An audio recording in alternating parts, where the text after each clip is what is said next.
Hi, back with me Gia Wulandari at Algorithm Strategy class. So in this video, we will continue our talk about branch and bound. And in the first part, we have discussed the general description of branch and bound and also an example about job assignment problem. And in the second video, we also talk about the use of branch and bound to solve a discrete knapsack problem. And in this video, we will see an example of solving traveling salesperson problem by using branch and bound. Let's get to the case study. So you should already familiar with traveling salesperson problem. So it is a problem where we have n cities or n nodes with their distances between each pair of nodes. And we need to determine the shortest path from one departure city such that all other cities are visited exactly once before returning to the departure city. So basically, we want to find a Hamiltonian cycle with minimum weight. In the previous topic, we have already discussed how we can construct a state-space tree for Hamiltonian circuits. So basically for TSP, it is also similar. So if we have a graph with n nodes and we want to solve a TSP problem, we can write the solution as uh, V1 until Vn as V1, V2, V3, and so on until Vn and V1. So basically V1 is the departure city or departure or initial node, and V2 is the node that is visited directly from the first node. And then V3 is the node that is visited after we visit the node V2 and so on until we visit the last node. We go back to the initial node. So we can construct the partial solution like this. So we first, as initial step, we can determine which node is our initial node, and then step one, we can determine which node we visit the first time after from the initial node, and for the next step, we can determine which node we visit next, and so on, so that the level of the tree will represent the order of visit, while children represent the nodes we can visit. So, like the other case study, other than knowing how to construct a state space tree in branch and bound, we also need to know how to compute a bound for a partial solution. So let us uh, consider a TSP that already has a solution V1, V2, and so on until Vn and V1. Then, if Cij represent the weight of h from I to j, then the minimum total weight for the TSP problem is f, like this. So it is the weight from Vi to V2 plus the weight of h from V2 to V3 and so on until the weight of h from Vn to V1. So let's say we have something like this as the cycle. This is V1, V2, V3, V4, and V5. Okay, so let's say we have A, B, C, D, and E as the weight of them. So the total weight will be A plus B plus C plus D and E, right? That is the total weight, which is minimum if the cycle is the solution for the TSP problem. And this addition can also be written as two edges that is incident to V1, which are A plus E.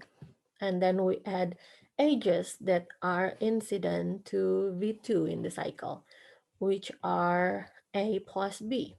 And then we add edges that are incident to V3, which are B plus C.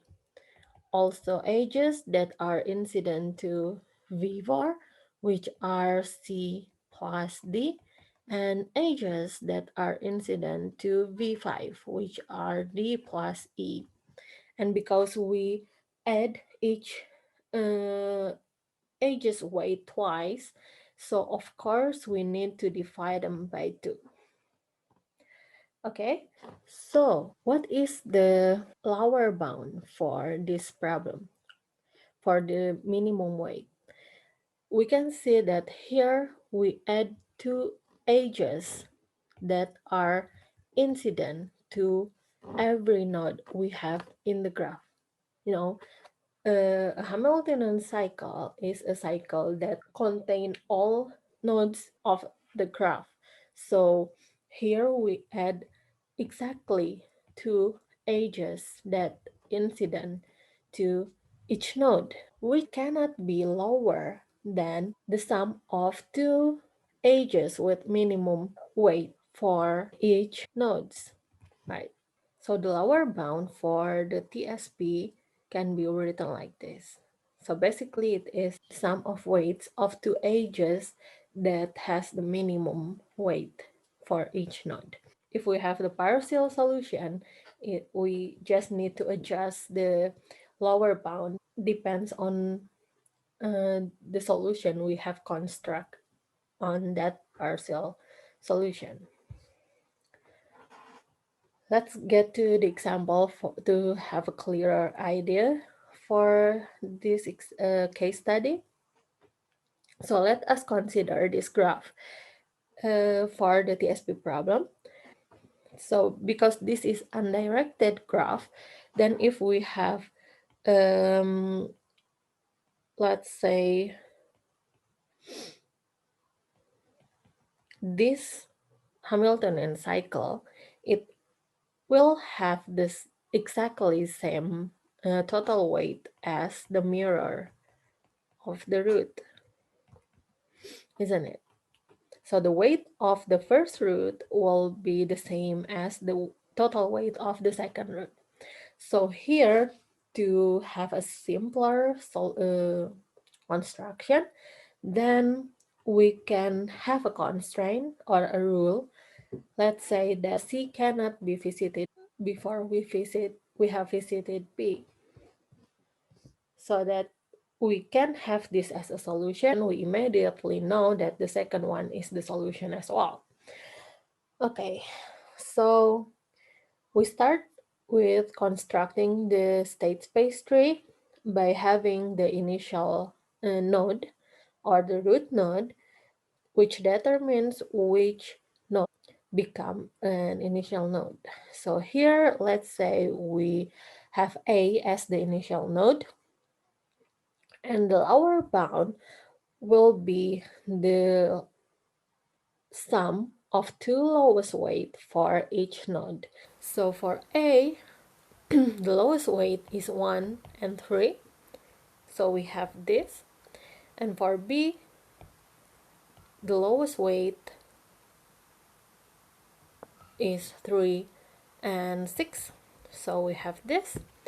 And then for C, the lowest weight is 1 and 2. So we have this. And next for D, the lowest weight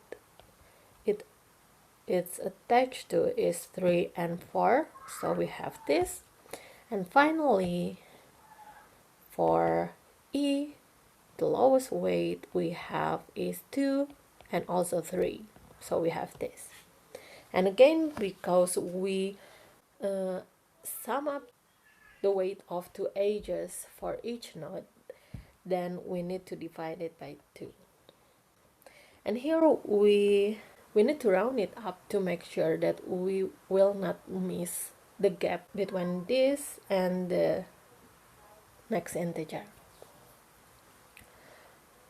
Okay, so again, like the other case study, here we choose an active leaf with the best lower bound, and because we only have one leaf, we don't have any other option.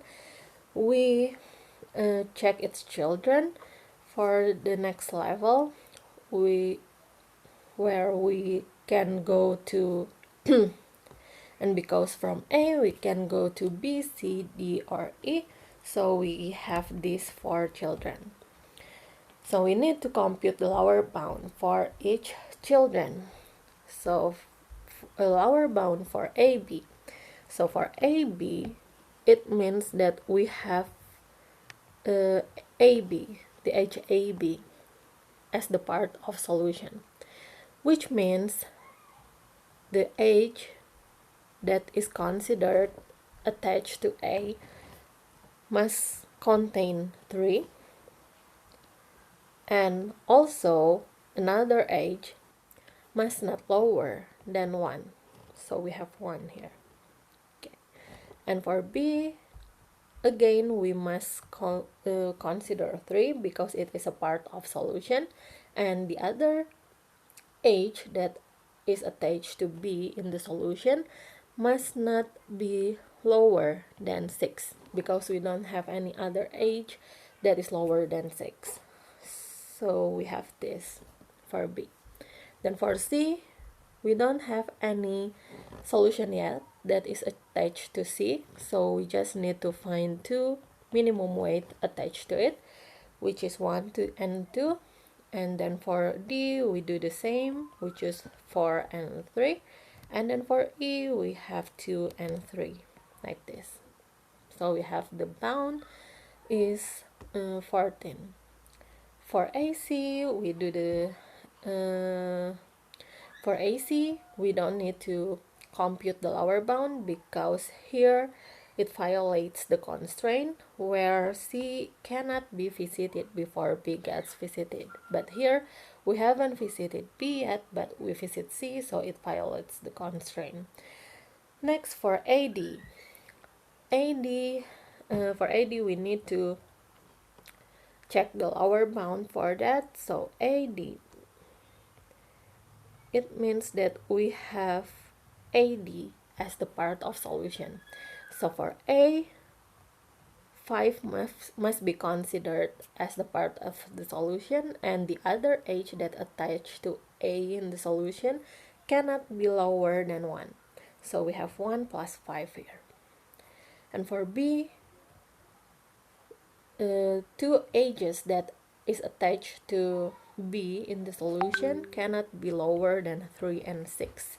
So we have 3 plus 6 here. For C, again, we choose 1 and 2. For D, we choose 5 because it is part of solution, so it must be considered.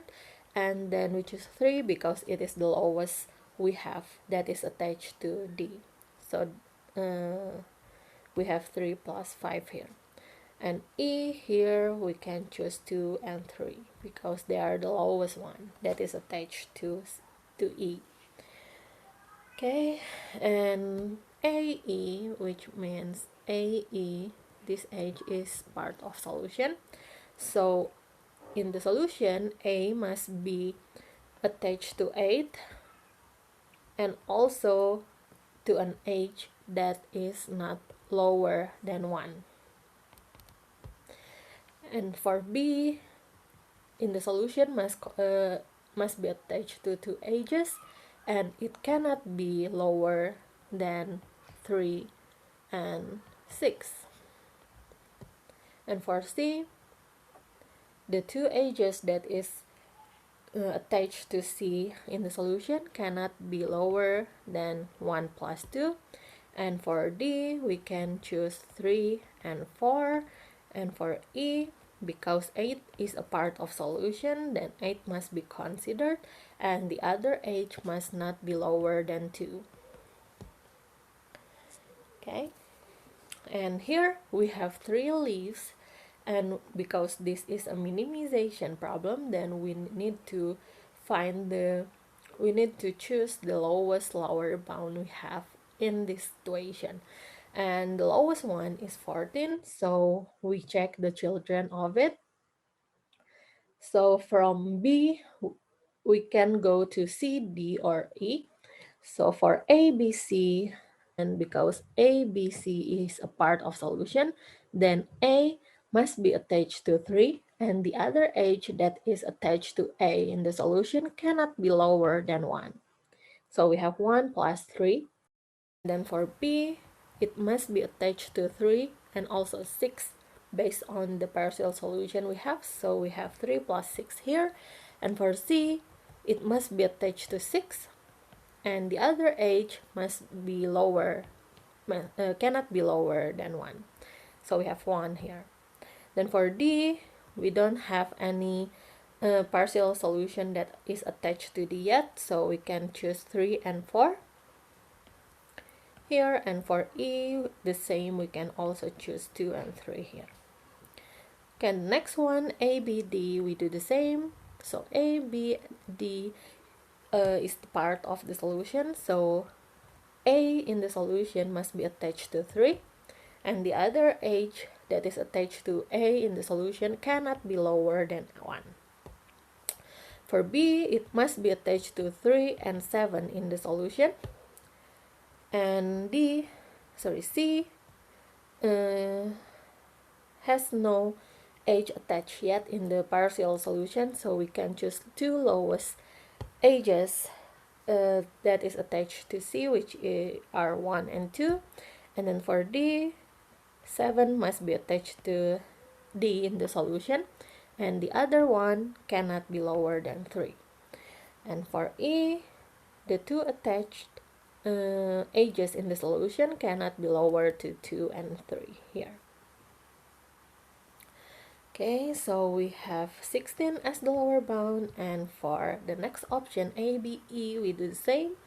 A, B, E means that for A, it must be attached to 3 and another H that cannot be lower than 1. For B, it must be attached with 3 and 9.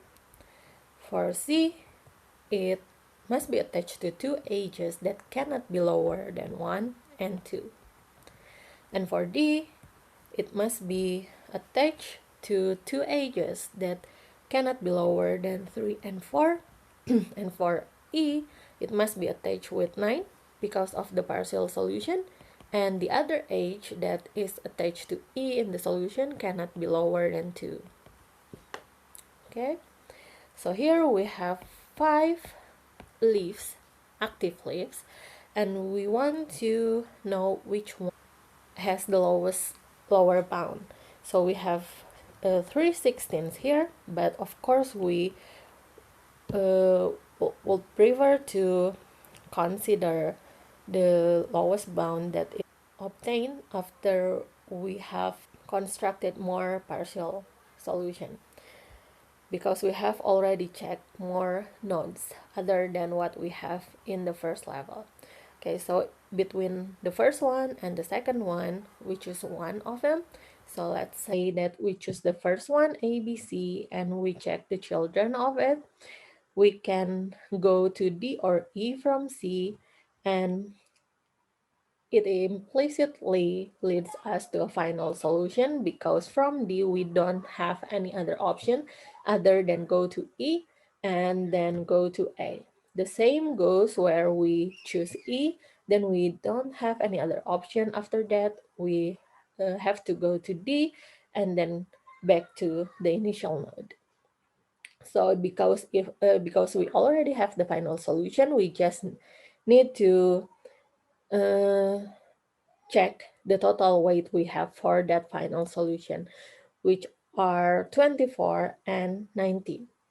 But it is still bigger than the lower bound we have here, which means if we continue this subtree, then we may have a lower final result than 24 or 19. So we continue with the ABD. We can go to C or E from D, And if we go to C, then we don't have any other option. Then we go to A, to E, and continue and back to the initial node. Or from E, we can only go to C before we go back to the initial node. And we can compute the total weight for both option, and we got 16 here. So we have 7 leaves where the lowest one is this one and this one. And again, because this has more nodes we have considered, so we choose this one. And because this is already the final solution, and for other final solution, they are not better than 16. And for the other leaves we have, if we continue the partial solution, it cannot be lower than 19, 16, or 19, which means 16 must be the lowest one we can have. So we already find the solution, which is the root A, B, D, E, C, A with total weight of 16. Okay, that's all for a traveling salesperson problem. You will need to, but to be noted, this is for undirected graph. For directed graph, you need to have some modification, but actually it is similar. So in undirected graph, you consider something like this, but in directed graph, it means that you need to consider something like this, which means for each node you can consider an outgoing edge, one outgoing edge, and one incoming edge for each node.